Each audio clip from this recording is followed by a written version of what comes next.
আতঙ্ক ছিল, কিন্তু যাইতে হবে। আতঙ্ক তো অবশ্যই আছে, তবু যেতে হবে।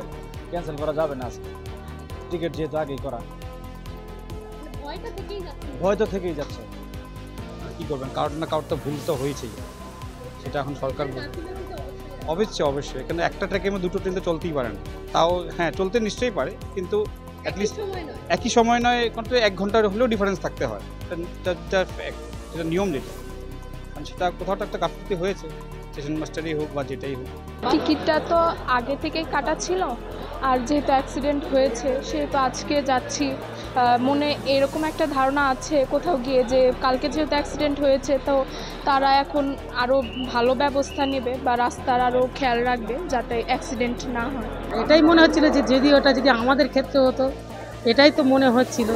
কিন্তু একটু ভয় তো একটু থাকবে, আতঙ্ক তো থাকবে না।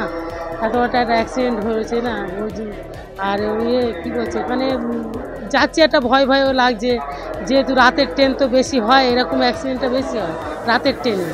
আমি তো একটা সাধারণ মানুষ, হ্যাঁ, আমি একটা সাধারণ মানুষ।